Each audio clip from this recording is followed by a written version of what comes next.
2028ಕ್ಕೆ ನಾನೇ ಸಿಎಂ ಎಂದ ಕುಮಾರಸ್ವಾಮಿಗೆ ಜಮೀರ್ ಕೌಂಟರ್ ಕೊಟ್ಟಿದ್ದಾರೆ. ಎಲ್ಲರೂ ರಾತ್ರಿ ಕನಸು ಕಂಡ್ರೆ ಎಚ್ಡಿಕೆ ಅವರು ಹಗಲುಗನಸು ಕಾಣ್ತಾ ಇದ್ದಾರೆ.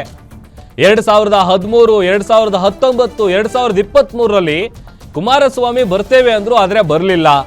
ಜೆಡಿಎಸ್ನಲ್ಲಿ ಸಿದ್ದರಾಮಯ್ಯ ಇದ್ದಾಗ 59 ಸ್ಥಾನ ಗೆದ್ದಿದ್ದು, ಅದನ್ನ ರೀಚ್ ಆಗಲಿಲ್ಲ.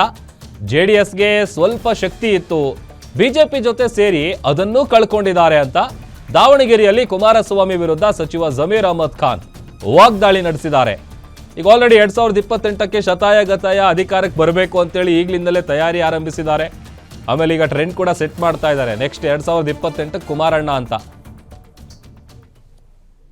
ಎಲ್ಲ ರಾತ್ರಿ ಕನಸು ನೋಡ್ರೆ ಕುಮಾರಸ್ವಾಮಿ ಹಗಲು ಕನಸು ನೋಡ್ತಾರೆ. ನಾನು ಅವ್ರ ಜೊತೆನೇ ಇದ್ದವನು, ನೋಡಿರ್ಬೋದು ನೀವು. ಅವರದು ಚಟ ಅಂತಾರೆ ಕುಮಾರಸ್ವಾಮಿಗೆ, ಒಂದು ಚಟ. ಈಗ ಸರ್ಕಾರ ಈಗ ಬರ್ತದೆ, ಸರ್ಕಾರ ಅವು ಬರ್ತದೆ, ನೆಕ್ಸ್ಟ್ ನಾವೇ ಬರ್ತೀವಿ.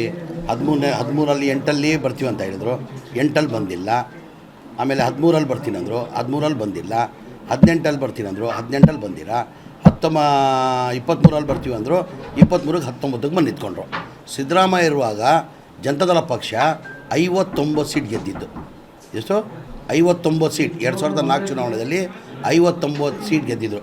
ದೇವೇಗೌಡರು ಹಾಗೂ ಸಿದ್ದರಾಮಯ್ಯ ನೇತೃತ್ವದಲ್ಲಿ ಚುನಾವಣೆ ಮಾಡಿದ್ದು, 59 ಸೀಟ್ ಗೆದ್ದಿದ್ದು. ರೀಚ್ ಆಗೋಕ್ಕಾಗಲಿಲ್ಲ ಕುಮಾರಸ್ವಾಮಿಯವರು. 59 ರೀಚ್ ಆಗೋಕ್ಕಾಗಲಿಲ್ಲ ಅವರು.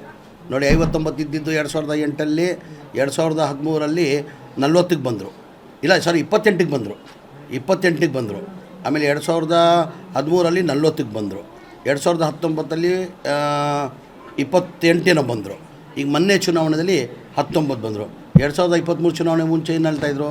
ಬರೆದಿಕ್ಕೊಳ್ಳಿ ಬಾಂಡ್ ಪೇಪರಲ್ಲಿ, ಮಾಧ್ಯಮದಲ್ಲಿ, ನಮ್ಮದೇ ಸರ್ಕಾರ, ನಾವೇ ಮಾಡ್ತೀವಿ ಸರ್ಕಾರ ರಚನೆ ಅಂತ ಹೇಳಿದ್ರು. ಅದು ಕುಮಾರಸ್ವಾಮಿಗೆ ಅದು ಚಟ. ಎಲ್ಲ ರಾತ್ರಿ ಕನಸು ನೋಡ್ರೆ ಕುಮಾರಸ್ವಾಮಿಯವರು ಹಗಲು ಕನಸು ನೋಡ್ತಾವ್ರೆ.